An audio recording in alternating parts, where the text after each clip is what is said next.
নমস্কার বন্ধুরা, রিমি লাইফস্টাইল চ্যানেলের আরেকটি ব্লগে সকলকে জানাই আমার তরফ থেকে অনেক অনেক ভালোবাসা।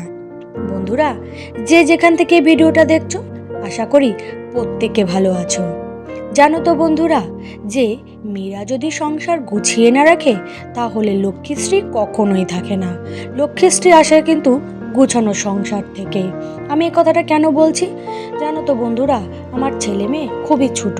যদি আমি ঘর গুছিয়েও রাখি তাও সময়ের মধ্যে ততটা ঘর তেমনভাবে গুছিয়ে রাখতে পারি না। তাই আমার শাশুড়ি আমাকে সবসময় বলে, ঘরটায় এখন এলোমেলো কেন, গুছানো নেই কেন, তোমার মধ্যে কোনো লক্ষ্মীশ্রী গুণ নেই। আমি জানি না কতদিন শুনতে হবে, অত ছেলে মেয়ে একদিন বড় হয়ে গেলে তখন এই কথা শুনতে হবে না। যাই হোক, কথা বলতে বলতে বন্ধুরাই দেখো সবজি এনেছিল আমাদের বাড়ির লোকেরা। এক জায়গায় আনে, তো আমি আগেই বলেছিলাম যে এক জায়গায় আনে, তারপরে সবাই ভাগ বাটোরা করে আমরা নিয়ে নিই। তাতে কি হয়, একটু দাম কম পড়ে।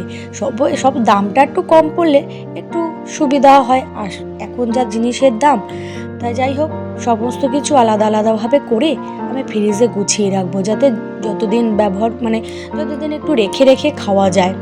কারণ জিনিসের পরিমাণগুলো একটু বেশি এনেছে, হাট থেকে আনে তো, তাই আবার ফ্রিজে সমস্তটা গুছিয়ে রাখছি। আমাদের এই ফ্রিজটা হচ্ছে আমাদের বাড়ির সবার একটা, ওর জন্য রাখায় খুবই অসুবিধা হয়। সবজি এগুলো ফ্রিজে রাখার পরে একটু বাইরে গেছি, ছেলেমেয়েরা কি সুন্দর সেই ছোট্টবেলাকার স্মৃতি মনে পড়ে গেল।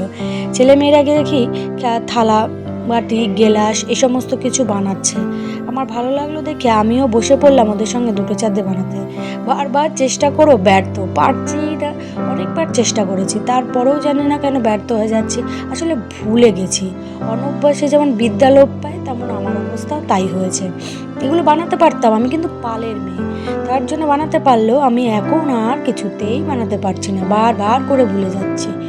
আমার বাপের বাড়িতে এইসব মাটির কাজ প্রচুর করতো, কিন্তু তারপরেও পারলাম না।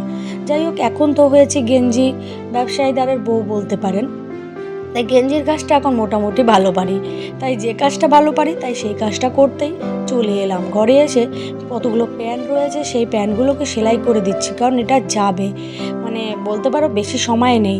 এই আগের দিন ছিল ছুটির দিন, অলসের দিন ছিল, তার জন্য আর কাজ করে উঠতে পারিনি।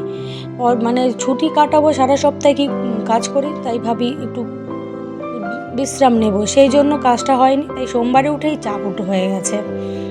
তাই ভাবলাম সমস্ত কাজ বাজ তো হয়ে গেছে, সমস্ত কিছু করে ফেলেছি, যাই একটু নিজের রূপটাকে চর্চা করি। তাই আবার রূপ চর্চা করতে ছাদে চলে গেলাম।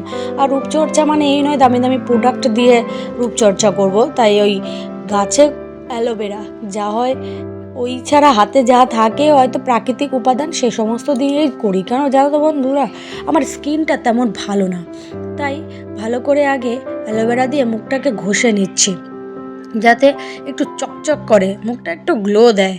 যাই হোক, মুখটাকে অনেকক্ষণ ঘষার পরে একটুখানি রূপটা চর্চা হয়ে গেছে, তাই এবার চলে আসলাম ধুতে। তাই একটু ধুতে গিয়ে দেখছি কেমন আঠা আঠা টাইপের হয়েছে। আসলে এর মধ্যে একটু যদি আমি শ্যাম্পু বা কিছু দিয়ে একটু গুলিয়ে নিতাম তাহলে হয়তো একটু আটাটা কম হতো। তাই মুখটা ধোয়ার পর আর তোমাদেরকে এই ভিডিওটা করে দেখাইনি। তাই যাই হোক, কিন্তু এতে ক্ষতি হবে না। যাই হোক, দেখো বন্ধুরা, কতগুলো সর্ষে ফেলেছিল আমার শাশুড়ি, কি সুন্দর গাছে ভরে গেছে। আমার হাতে ভালো গাছ হয় না, আমার শাশুড়ির হাতে এমনি খুব ভালো গাছ হয়। যাই হোক, কথা বলতে বলতে বন্ধুরা অনেকটা শেষে চলে এসেছি। আর বেশি কিছু বলবো না, ভিডিওটা এই পর্যন্ত। যদি ভালো লাগে তাহলে একটু লাইক কমেন্ট করুন, আর যদি আরেকটু বেশি ভালো লাগে তাহলে সাবস্ক্রাইব করতে ভুলো না। ঠিক আছে বন্ধুরা, আজকের মতন টাটো। কালকে আবার দেখা হবে নতুন ভিডিওতে। আসছি।